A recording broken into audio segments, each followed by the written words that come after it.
विनीता के विवाह को पूरे 11 साल हो चुके थे, परंतु मां बनने का सुख उसको मिला ही नहीं था। मंदिर, देवी, मनौती, व्रत, उपवास सब किया पर कुछ नहीं मिला।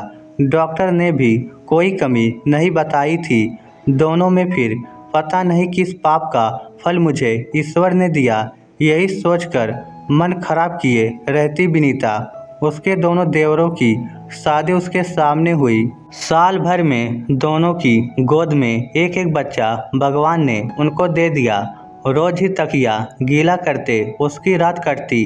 हालांकि पति कुछ कहते नहीं थे, पर जब शाम को बाहर से आते ही देवरानियों के बच्चों को लेकर व्यस्त हो जाते, उन्हें गोद में लेकर खिलाने लगते, तब विनीता का मन बहुत ही कचोटता।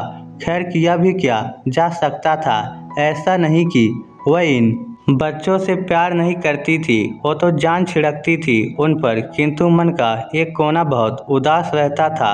उसका समय पंख लगाकर उड़ रहा था। इस बीच मझले देवर का ट्रांसफर दूसरे शहर हो गया। अब घर में छोटे देवर देवरानी और उनकी छुटकी बेटी और वो उनकी दुनिया बन गई। अचानक उसे पता चलता कि छोटी के पाँव फिर से भारी हैं। मन में एक बार फिर अपनी कमी का एहसास हुआ तो, पर उसने भगवान की इच्छा के आगे हथियार डाल दिए थे। भोजन करते करते अचानक एक दिन उसने सुना देवर जी देवरानी से कह रहे थे, सीमा, हम अपना दूसरा बच्चा बड़े भाभी भैया को दे देते हैं, कैसा रहेगा। विनीता ने सुना तो वह धक से रह गई। क्या ऐसा होगा? मैं सचमुच में किसी बच्चे की माँ बन सकती हूँ? अपनी खुशी के रव में वह देवरानी के चेहरे के भाव नहीं देख पाई। दूसरे दिन से वह देवरानी की और ज़्यादा देखभाल करने लगी। विनीता इतनी खुश थी मानो वह खुद ही माँ बन रही हो। उसने छुप छुप कर नए बच्चे के लिए कपड़े, मोजा, टोपा सब बना लिए।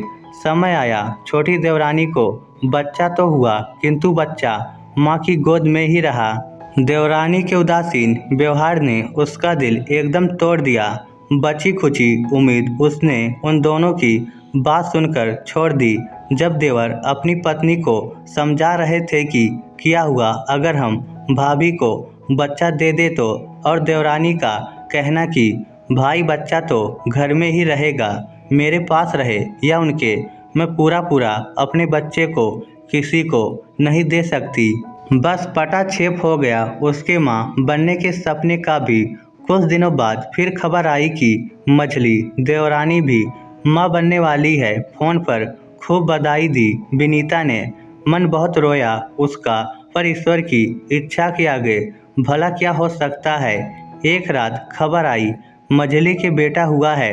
दरअसल मझली देवरानी को इस बार कुछ कॉम्प्लिकेशन होने के कारण डॉक्टर ने ट्रेवल करने मना कर दिया था, तो उन लोगों ने वहीं शहर में ही डिलीवरी करवाने का फैसला कर लिया था। रात फोन पर देवर ने कहा, भाभी आप सबको लेकर आ जाइए, अगले हफ्ते फंक्शन रख रहे हैं बच्चे का।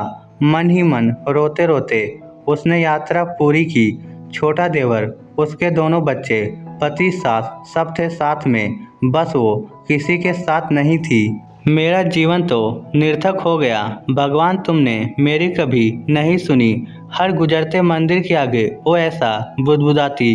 शाम तक वह सबके साथ मझले के घर पहुंच चुकी थी। लंबा चौड़ा आयोजन, खूब लोग, भागम भाग, गहमा गहमी, लेकिन उससे कोई ठीक से बात तक नहीं कर रहा था। कुछ औरतें कानाफूसी भी कर रही थी। पति भी आकर काम में रम गए थे। वही निठल्ली सी बैठी थी। तभी एक स्त्री ने कहा, आप विनीता जी हैं? जी हाँ, चलिए आप, कहकर वो औरत विनीता को एक कमरे में ले गई। वहाँ मझली देवरानी बच्चे के साथ लेटी थी। उल्हाना देते हुए बोली, दीदी कहाँ हो आप? शाम को हमारा गोद भराई का फंक्शन है और आप ऐसे मुंह उतार कर बैठी हो। चलो पहले आप तैयार हो जाइए अच्छे से, फिर बच्चे को संभालिए। रुआसी विनीता तैयार होने उठी तो साथ आई महिला ने कहा, आज चलिए मैं आपको तैयार कर देती हूँ। विनीता को बाद में पता चला कि वह ब्यूटिशियन थी। हल्का मेकअप, आंखों में काजल, बालों में ढेर सारा गजरा, लाल बनारसी साड़ी।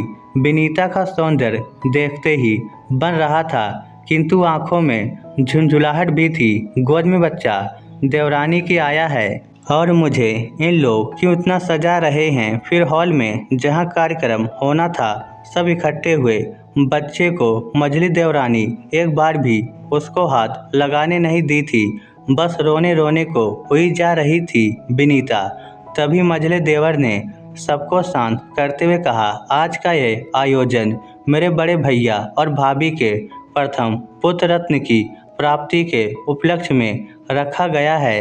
आप सब श्रीमती विनीता एवं राजेश जी को और नवजात शिशु को अपना आशीर्वाद देकर हमें अनुग्रहित करें। और मझली ने आकर विनीता को उल्हाना देते हुए कहा, लोभी दीदी, अब अपने बच्चे को गोद में कब से लिए लिए फिर रही हूँ, थक गई हूँ भाई मैं। और विनीता के आंखों के आंसू झरझर बहने लगे।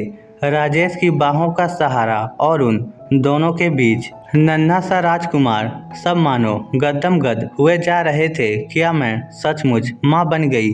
तालियों का शोर, सबके मुस्कुराते चेहरे, मझले देवर देवरानी की पुलकित मुस्कान यही तो कह रही थी कि वह माँ बन गई। इस स्टोरी को लेकर आपकी क्या राय है? नीचे कमेंट करके हमें ज़रूर बताइएगा। धन्यवाद।